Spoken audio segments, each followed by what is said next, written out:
welcome to the brand new TV show called Speed Cooking with You.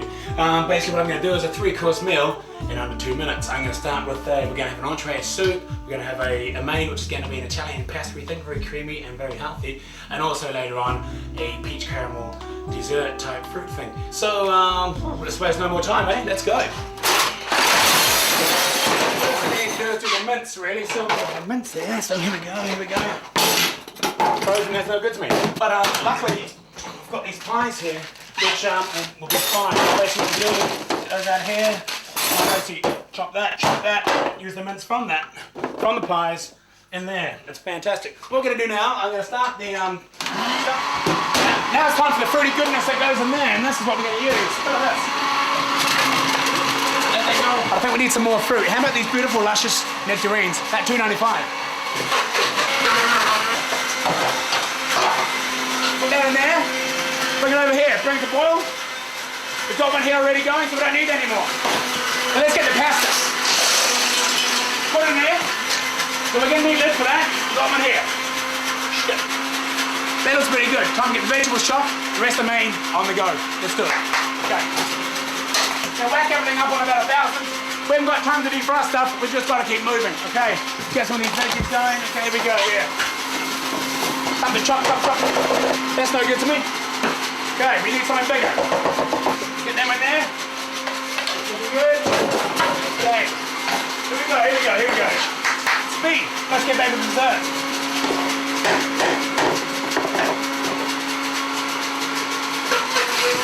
That's not the way Jamie Oliver would do it, but that's the way Anton Oliver used to do it. Let's keep going. Come on.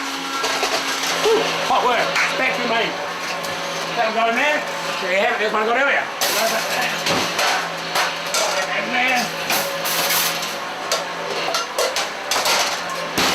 Well, it looks like just about ready. Let's get a few more ingredients in there. Woo! She's hot.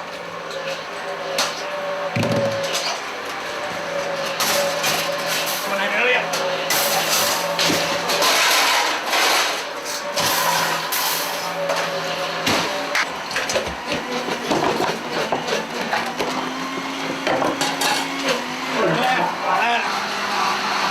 This pastry's going to be nice and fluffy and nice and sort of flaky. That's the way Joe Seeger likes to do it. That's how I'm going to do it now. You're going to need 3 eggs for this pastry. Bang. 1, 2, 3. Now, next thing. Try and get your thread on there. Brilliant. It'll go in there. Just when we're doing that, quickly over here, pasta. You know when that's ready when it's rolled on, it sticks to the wall. Not ready. Well, so just about right out of time, but got one that was prepared earlier. Here we go. And look at that, isn't it? Isn't that delicious?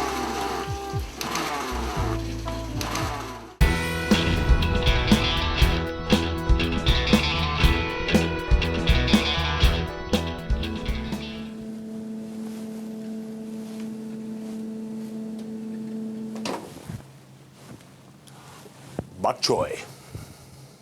Bok Choy. We're excited, Scott. What is Bok Choy?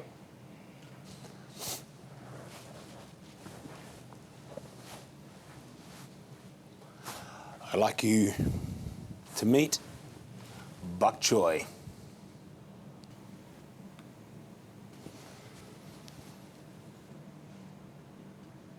Bok Choy.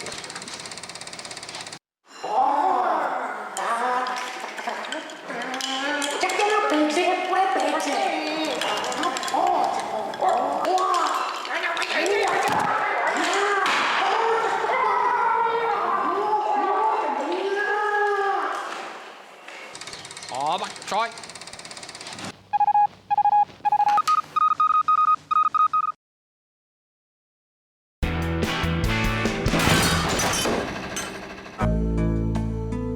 Scorchio, a soap with a silky touch, soft velvet, milky.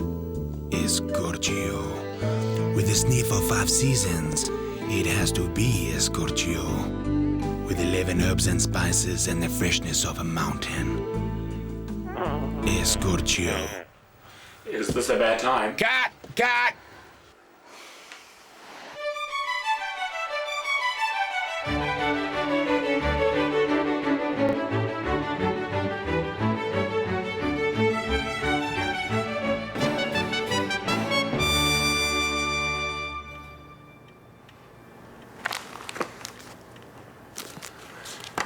Hello, welcome to Book Zone.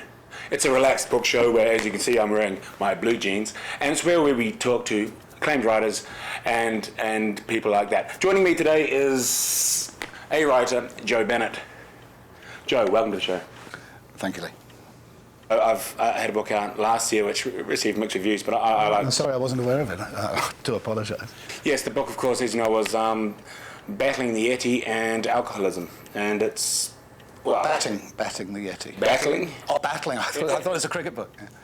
The book essentially deals with my search for the Yeti in the Himalaya. And the Himalaya, the one Himalaya. Well, Himalaya is plural. Himalaya. I'll settle. In the Himalaya. I was dealing with one was on a boat. Himalaya. Right. We'll go back and get the others next year. Right. But, Joe... Did you find the Yeti? No, but I certainly found alcoholism again. So the book deals with my inner trauma, if you like, battling the Yeti and alcoholism. But about me, Joe, you've got it. You didn't... I mean, if you didn't meet the Yeti, forgive me, but you didn't actually battle it, did you? If you didn't find it. You couldn't really have battled it. It's not an everyday thing to go after the Himalaya and... The Himalaya? Yeah. And track down something as, well, airy-fairy as the Yeti or the Sasquatch. The Sasquatch? The Sasquatch-I, plural. Sasquatchy. Sasquatchy, yeah. So... Has it gone well? Oh, it went straight to paperback, Joe, but it's gone pretty well. Actually, we're releasing a book next March, actually, with no cover on it at all.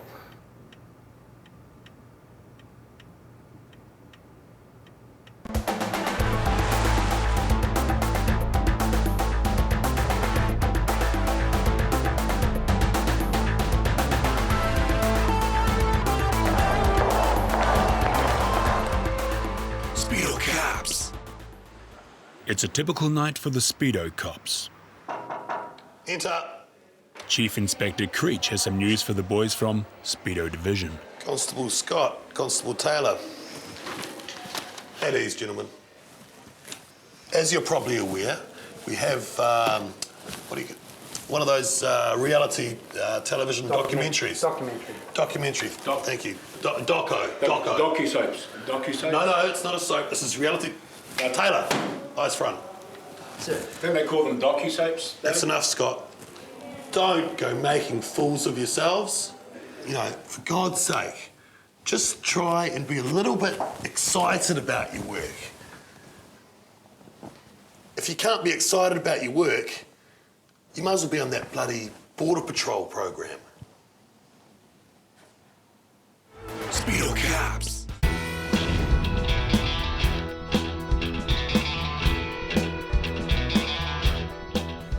Well, I'm excited. I'm here with someone who needs no introduction.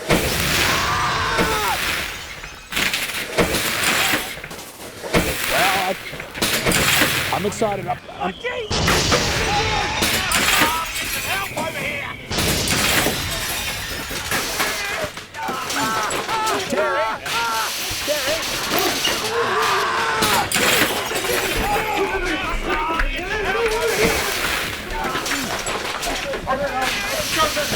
What's going on here, Johnny? We're going to sort this out, buddy. Save the flag! Save the flag!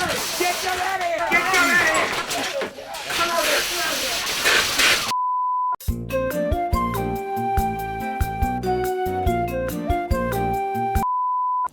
here! Welcome back, Claire. We had some technical difficulties there. I'm here with Joe Rokafoko. Joe, World Cup, you enjoying it? Yeah, it's been exciting. Fantastic. We'll see you again next week. Normally that wouldn't happen. I mean, normally we'd be running a straight system. We're on your sort of unison here. It's kind of like a...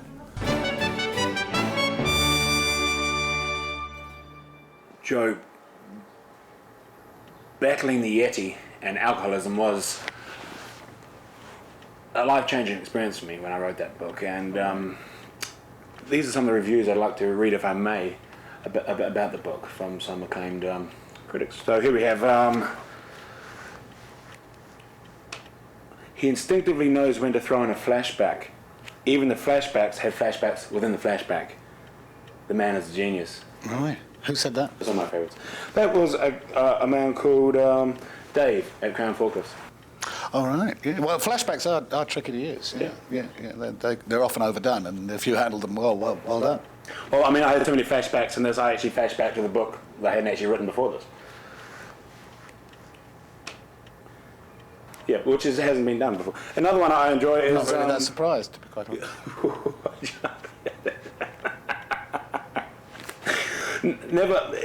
Never has the word plethora been used so often and with such feel. The man is clearly a genius. You're writing, you get a new word, you tend to use it probably a little more than you should. I think we'd have to agree to differ on this one, Lee.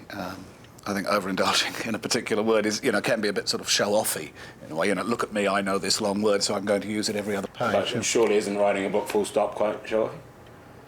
Well, fair comment. Yeah, no, vanity is everything, but I don't think the writer should obtrude as someone obnoxiously... Obtrude, there you go. Obtrude. Not a lot of people would not know the word obtrude. All right, stick out. Well, I think a lot of people would know. Well, sort of people who read books, they probably would know the word obtrude and wouldn't really give it a second glance. Right. Joe, I'll interrupt you. Here's another one. Yeah, I agree with what that guy Phil said. Sorry, who was Phil? His comment, he was agreeing with... Phil, who talked about the plethoras. That was Phil, yeah. So this guy is agreeing with that. That's great. There's certainly unanimity among the critics, isn't there? Fantastic. Unanimity or... Unanimity. Unanimity. Unanimity. Yeah, they all the same opinion. We have here, not too long, not too short. That's one of my favourites, I think. Oh, that's nice, isn't it? Yeah. Catchy. Yep.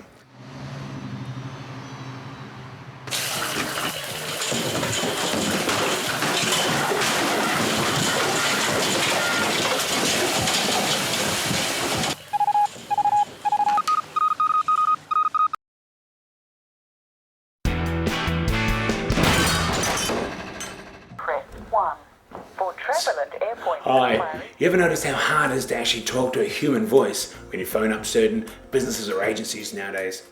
To help me demonstrate this, AJ will be phoning Vodafone, Matt will be phoning Telecom, Richard will be phoning Wins, and I'll be phoning Air New Zealand. Okay, fellas.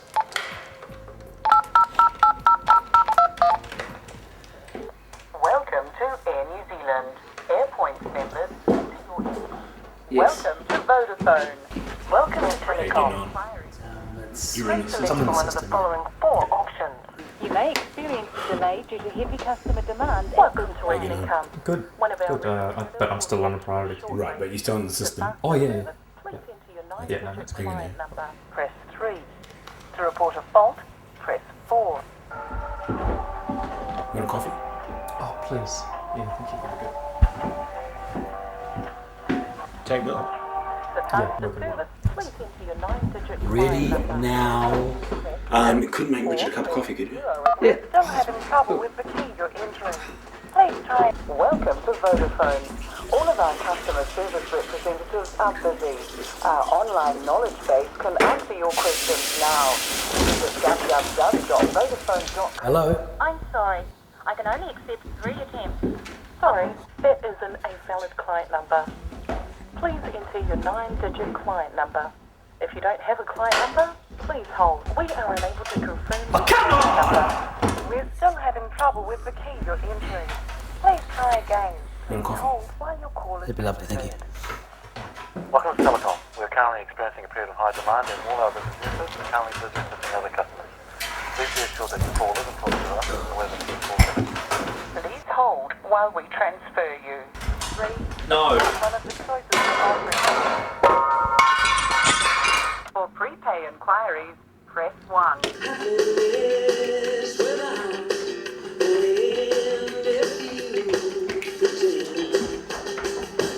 We're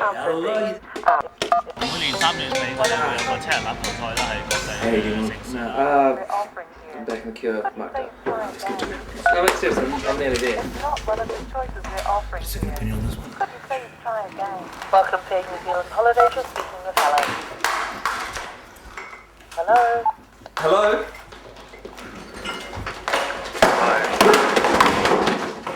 Hello, are you there? Yeah. Hello? Hello? Hi there. Back to you, Kevin. Hello?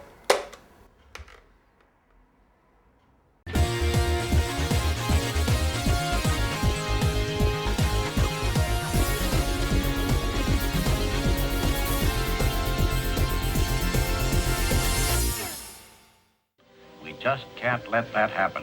Mankind has had a fascination with the Red Planet ever since Archimedes discovered it. Few can forget the most recent mission to Mars when these spectacular images were sent back to Earth. But we should never forget those missions to Mars that were less successful, like the one in 1979. The one that NASA later dubbed Mission Space Cake, or Mission Moron. This $6.2 billion project has gone down in history as one of mankind's greatest acts of incompetence. In space, things travel a lot faster. The task was simple by NASA standards. A probe entered Mars's atmosphere at great speed, approximately 64,000 kilometers per hour. Just a mere jog in space terms. Once on the surface of Mars, the outer casing of the outer module, of course, opens through the assistance of a turkey-type timer. And then, of course, the sample retrieval buggy, Snapdragon 9, comes onto the surface and, of course, goes about its work.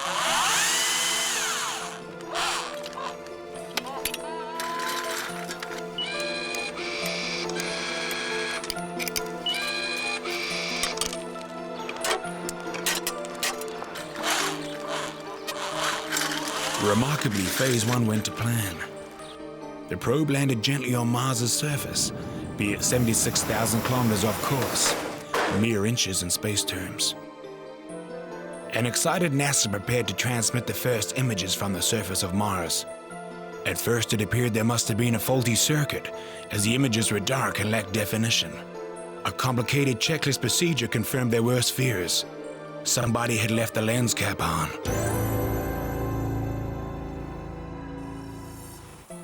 Jack White was a wheel technician on the project.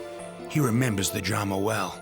We realized that some bloody idiot had left the lens cap on. NASA physicists eventually managed to remove the lens cap by repeatedly driving the buggy into some nearby terrain. They then snapped off 24 photos, some with flash, some without, 3 on glossy print.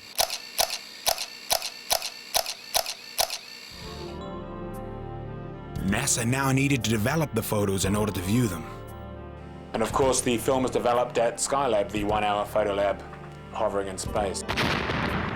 The camera now is traveling off through space at 24,000 kilometers per hour.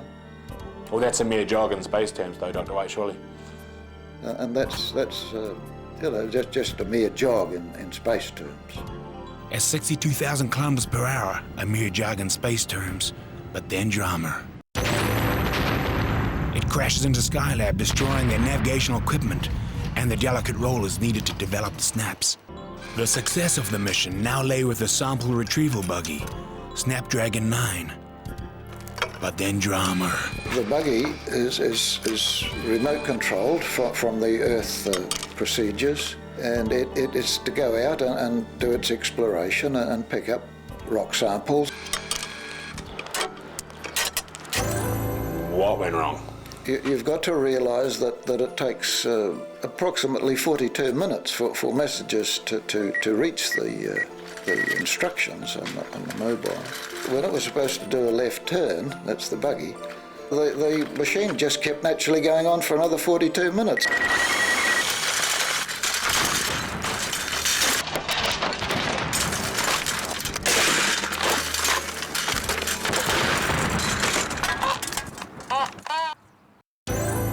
Moron bluff.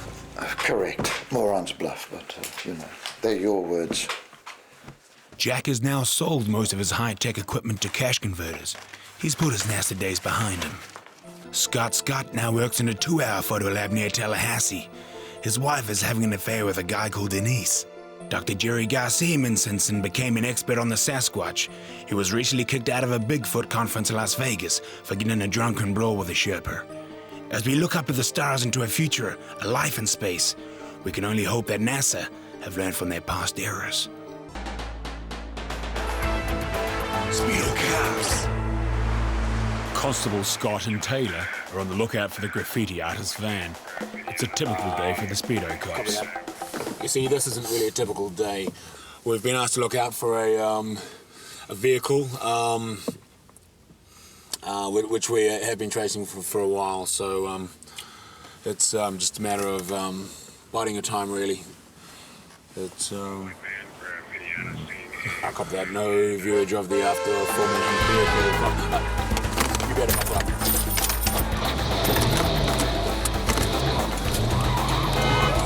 Boys are in hot pursuit. Okay, there he is.